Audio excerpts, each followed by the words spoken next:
Okay, चलिए सीधे इसमें डाइव करते हैं।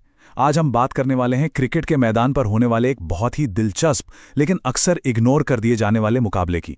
और नहीं, ये मुकाबला बल्ले और गेंद का नहीं है। ये है ह्यूमन जजमेंट और डिजिटल एक्यूरेसी के बीच की टक्कर। जब मैच में दांव ऊंचे होना तो एक सही या गलत फैसला पूरे खेल का रुख बदल सकता है। आज के इस एक्सप्लेनर में हम इसी हाईटेक दुनिया का पूरा एनालिसिस करने वाले हैं। जरा एक पल के लिए इस बारे में सोचिए। मैदान पर खड़े उन अंपायर्स पर कितना भयंकर दबाव होता है। जब कोई फास्ट बॉलर 90 मील प्रति घंटे की रफ्तार से गेंद फेंकता है और वो गेंद हवा में स्विंग होकर या पिच पर स्पिन होकर अचानक अपनी दिशा बदल लेती है, तो एक इंसान होने के नाते हमारी आंखों की एक लिमिट होती है।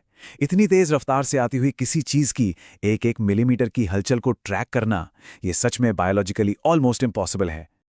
और सबसे बड़ी बात, इन अंपायर्स के पास फैसला करने के लिए टाइम कितना होता है?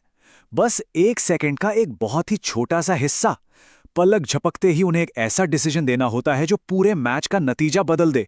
इतने भारी प्रेशर और इतने कम समय में ह्यूमन एरर यानी मानवीय भूल होना तो बिल्कुल तय है।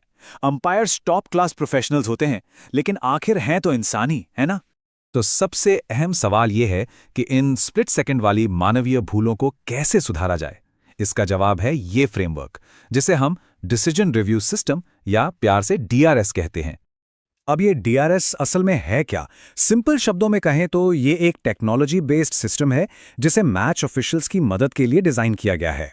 इसका सबसे बड़ा गेम चेंजर फीचर ये है कि ये बैटिंग और फील्डिंग दोनों टीमों को ये पावर देता है कि वे मैदान पर मौजूद अंपायर के फैसले को फॉर्मली चैलेंज कर सकें।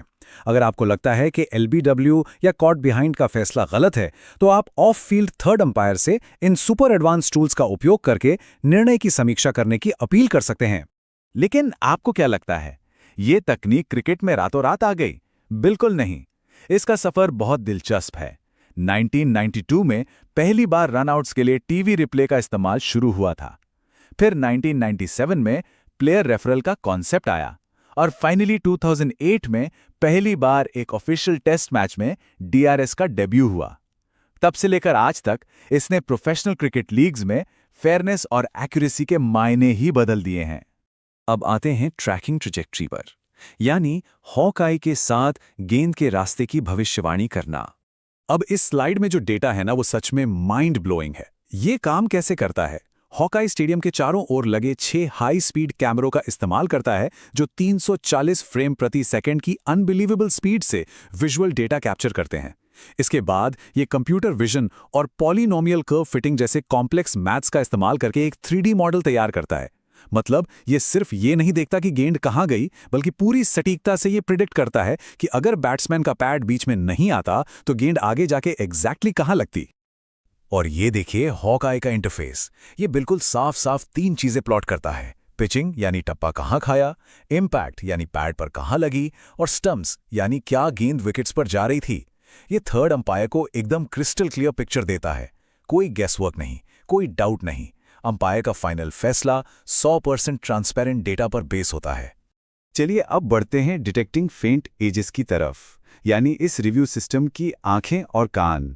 यहां हमारे पास 2 कमाल के फोरेंसिक टूल्स हैं। बाई तरफ है सिस्टम के कान, यानी अल्ट्रा एज या स्नीकोमीटर। ये डायरेक्शनल स्टंप माइक्रोफोन्स का यूज करता है ताकि गेंद के बल्ले या पैड से टकराने पर जो अचानक सा ऑडियो स्पाइक आता है उसे पकड़ सके। और दाई तरफ है सिस्टम की आंखें, हॉटस्पॉट। ये 2 इंफ्रारेड कैमरों से टकराव की वजह से पैदा होने वाली हीट फ्रिक्शन यानी घर्षण की गर्मी को मापता है और उसे एक नेगेटिव फ्रेम पर चमकीले धब्बे की तरह दिखाता है।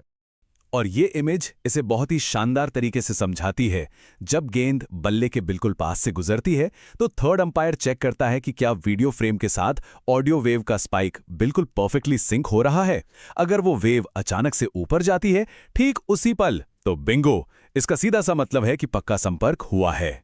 लेकिन जरा सोचिए, कभी कभी सिर्फ आवाज से ये क्लियर नहीं होता कि गेंद बैट से लगी है या पैड से, क्योंकि दोनों की आवाजें एक साथ आ सकती हैं। यहीं पर हॉटस्पॉट गेम में आता है। ये सच में मिलिट्री ग्रेड की इंफ्रारेड टेक्नोलॉजी है जो SLX हॉक कैमरों और एक खास सब्ट्रैक्शन तकनीक का इस्तेमाल करती है। जब गेंद किसी चीज से रगड़ खाती है तो गर्मी पैदा होती है और हॉटस्पॉट उसे एक ब्लैक एंड व्हाइट फ्रेम पर सफेद ग्लो के रूप में हाईलाइट कर देता है। टाइट डिसीजंस में ये एकदम साफ कर देता है कि बॉल पहले किससे टकराई थी। तो चलिए द फेयरनेस रेवोल्यूशन पर चलते हैं और देखते हैं कि डेटा और तकनीक का इस खेल की सत्यनिष्ठा पर क्या इम्पैक्ट पड़ा है। यहाँ ये कोड बहुत कुछ कह देता है। डीआरएस को अंपायरों की गलतियों को खत्म करने के लिए डिजाइन किया गया था और इसने कई मैचों में ऐसा किया भी है।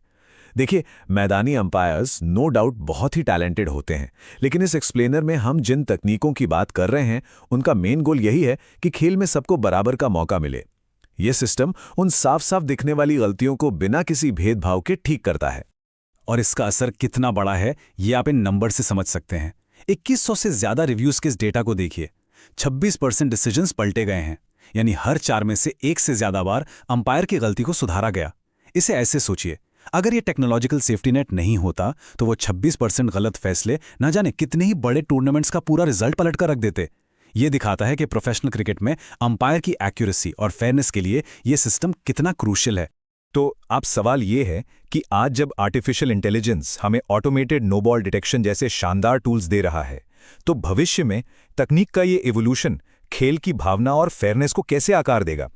क्या एआई और मशीन लर्निंग आगे चलकर स्पोर्ट्स ऑफिशिएटिंग को पूरी तरह से बदल देंगे? ये सच में सोचने वाली बात है ना? खैर, इसी सवाल के साथ हमारा आज का ये एक्सप्लेनर खत्म होता है। उम्मीद है इस हाईटेक जर्नी में आपको मजा आया होगा।